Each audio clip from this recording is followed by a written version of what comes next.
Γενετική και αιματολογικές ασθένειες. Θα μιλήσουμε για τη δρυπανοκυταρική ανεμία. Η δρυπανοκυταρική ανεμία είναι μία από τις πιο σοβαρές ασθένειες των ερυθρών αιμοσφαιρίων και προκαλείται από μία μετάλλαξη της αιμοσφαιρίνης. Η αιμοσφαιρίνη η οποία είναι μεταλλαγμένη ονομάζεται αιμοσφαιρίνη S. Πώς προκύπτει όμως η δρυπανοκυταρική ανεμία? Ας μιλήσουμε λίγο για τα ερυθρά αιμοσφαίρια. Τα ερυθρά αιμοσφαίρια έχουν το ρόλο να μεταφέρουν οξυγόνο στους ιστούς.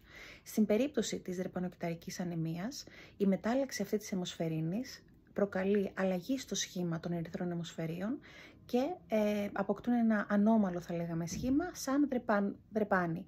Εξού και ο ορισμός δρυπανοκυταρική ανεμία. Αυτή η νόσος κληρονομείται όταν και οι δύο γονείς έχουν το στίγμα της νόσου ή αλλιώς είναι φορείς ή ετεροζυγότες του μεταλλαγμένου γονιδίου και σε αυτή την περίπτωση όταν και οι δύο γονείς φέρουν το μεταλλαγμένο γονίδιο της αιμοσφαιρίνης υπάρχει 25% πιθανότητα ο απόγονος να υπάρξει, να έχει δρυπανοκυταρική ανεμία. Υπάρχει τρόπος να ελέγξουμε την ύπαρξη της νόσου? Ναι.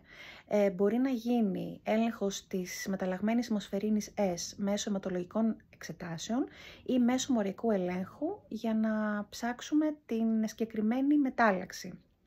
Αξίζει να τονίσουμε ότι στην περίπτωση της δρυπανοκυταρικής ανεμίας, τα ερυθρά αιμοσφαίρια, επειδή δεν έχουν το κανονικό φυσιολογικό σχήμα και μοιάζουν με δρεπάνι, πολλές φορές έχουν λιγότερο χρόνο ζωής από τα φυσιολογικά ερυθρά αιμοσφαίρια, συγκολούνται μεταξύ τους και έτσι εμποδίζεται η σωστή οξυγόνωση στους ιστούς και προκαλείται νέκρωση των ιστών. Στους πρώτους μήνες ζωής, λόγω της ύπαρξης της εμβρυϊκής αιμοσφαιρίνης, η οποία εμποδίζει τη δρεπάνωση, τη δρεπανοκυτάρωση, δεν γίνεται διάγνωση της νόσου, συνήθως γίνεται μετά τους πρώτους 6 μήνες ζωής. Όταν έχουμε ένα έμβριο, όταν μια γυναίκα είναι έγκυος και υπάρχει η εξέλιξη ενός εμβρίου, προγενετικά μπορεί να γίνει η διάγνωση της νόσου ή μέσω αμνιοπαρακέντησης ή λήψης χωριακών λαχνών.